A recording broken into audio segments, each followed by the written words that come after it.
কোনো ধরনের credit card ব্যবহার করা জায়েজ হবে কিনা, ব্যাংকের ক্রেডিট কার্ড ব্যবহার করে এয়ারপোর্টের ফ্যাসিলিটিস ভোগ করা ইসলামের দৃষ্টিকোণ থেকে ব্যাখ্যা করলে ভালো হয়। জেনারেলি ক্রেডিট কার্ডগুলো যেই পলিসিতে ক্রেডিট কার্ড ইস্যু করে সেটা আসলে সুদের ভিত্তিতে হয়ে থাকে। অর্থাৎ ক্রেডিট কার্ড ব্যবহার করে আপনি যা কেনাকাটা করবেন নির্দিষ্ট সময়ের ভিতরে যদি আপনি পরিশোধ না করেন তাহলে সেক্ষেত্রে আপনাকে সুদ দিতে হবে। ইসলামী ব্যাংকগুলো যেটা করে সেটা হলো যে আমরা সুদ নেব না, এটাকে তারা বিভিন্ন নামে সার্ভিস চার্জ হিসাবে বা বিভিন্নভাবে তারা কেটে থাকে। কিন্তু অনেকেই বলেন যে আমরা তো পলিসি এমনভাবে করা আছে যে আমার সেভিংস অ্যাকাউন্ট থেকে অটোমেটিক আমার কেনাকাটার টাকা কেটে নিবে, অতএব সুদ দেওয়ার অপশনই নেই। এরকম হলে তিনি তো সুদ থেকে বেঁচে আসেন, কিন্তু যে এগ্রিমেন্ট হয় সেখানে তো লেখা থাকে যে আমি যদি পরিশোধ না করি এবং নির্দিষ্ট টাইম পার হয় তাহলে আমাকে অতিরিক্ত পেমেন্ট করতে হবে। এটা আসলে সুদের চুক্তি, এই জন্য এটা আসলে জায়েজ হয় না। এখন যদি কোনো ব্যাংক এরকম শরিয়ার সব শর্তগুলোকে মেনে কার্ড ইস্যু করতে পারে, সুদের ধারে কাছেও না থাকে, তাহলে সেটা জায়েজ হতে পারে, কিন্তু এটা সুদূর পরাহত। আমি আমার বন্ধুদের প্ররোচনায় পড়ে জিনার মতো কাজে নিজেকে জড়িয়ে ফেলেছি, নাউজুবিল্লাহ। এখন এই পাপের জন্য খুব অনুশোচনা হচ্ছে। দেখুন, শয়তানের সবচেয়ে বড় অস্ত্রের নাম হলো নৈরাশ্য। শয়তান মানুষকে আশাহত করে দিলে এটা হয় তার সবচেয়ে বড় সাকসেসের বিষয়। আর ইমানদারের কাজ হলো কোনোভাবে শয়তানকে সাকসেস হতে না দেওয়া। আল্লাহ বলেছেন লা তাকনাতু মির রাহমাতিল্লাহ, আল্লাহর রহমতের আশা কখনো তোমরা ছেড়ে দিবে না, কখনো নিরাশ হবে না। ইন্নাল্লাহা ইয়াগফিরুয যুনুবা জামিআ, আল্লাহ সকল গুনাহ মাফ করে দিবেন।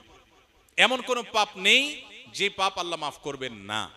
ক্ষমার অযোগ্য বলতে পৃথিবীতে কোনো পাপ নেই। শিরকে আল্লাহ মাফ করবেন না যে কোরআনে বলা হয়েছে, এটারও ভুল মিনিং আমরা অনেকে জানি। এটার সঠিক মিনিং হলো পৃথিবীতে যদি কেউ শিরক করার পরেও তওবা করে, ফিরে আসে, অনুশোচনা করে, আল্লাহ মাফ করে দেন। যদি শিরক নিয়ে মারা যায় সেটা মাফ হবে না।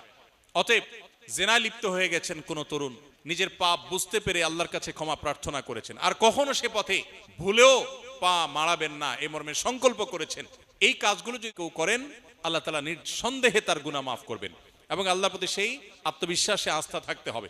বিধায় হতাশা নয়, বরং আল্লাহর প্রতি আত্মবিশ্বাসী আমাদের থাকতে হবে। 2 ডিসিমেল 2 কাঠা জায়গায় আমাদের মসজিদ, এখানে জায়গা হয় না। এখন আরেকজনে 15 ডিসিমেল জায়গা দিয়েছেন, তাই নতুন মসজিদ হচ্ছে।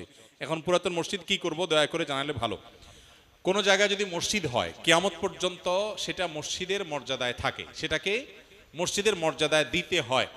এই জন্য কোনো জায়গায় একটা ছোট মসজিদ আছে, এটা সংকুলন হচ্ছে না, খুব ভালো কথা, তো একটা নির্দিষ্ট দূরত্বের পর আরেকটা মসজিদ হবে।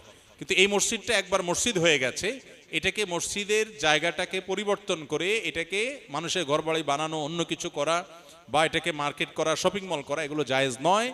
মসজিদ হিসাবে যদি ওয়াকফ হয়ে থাকে, ওয়াকফ একটা হলো যে নামাজ পড়ার জায়গা হিসাবে আমি আমার জায়গা দিয়েছি ব্যবহারের জন্য, ওয়াকফ করি নাই, তাহলে আমি যা খুশি করতে পারি। কিন্তু যদি মসজিদ হিসাবে জমিদাতা দান করে দিয়ে থাকে, কিয়ামত পর্যন্ত সেটা মসজিদের মর্যাদা পেতে হবে। যদি প্রয়োজন হয় নির্দিষ্ট দূরত্বে আরেকটা মসজিদ হবে, এবং মাইকের আওয়াজ ইত্যাদি একটা আরেকটা ডিস্টার্বের কারণ না হয় সেদিকটা খেয়াল রাখতে হবে। কিন্তু কোনো অবস্থাতেই এই মসজিদটাকে ড্যামেজ করে বা এটাকে আপনার ডিস্ট্রয় করে সেখানে নতুন কোনো প্রতিষ্ঠান মসজিদ ছাড়া অন্য কিছু করা, এটা জায়েজ হবে না। এজন্য মসজিদকে মসজিদের মর্যাদা দিতে হবে।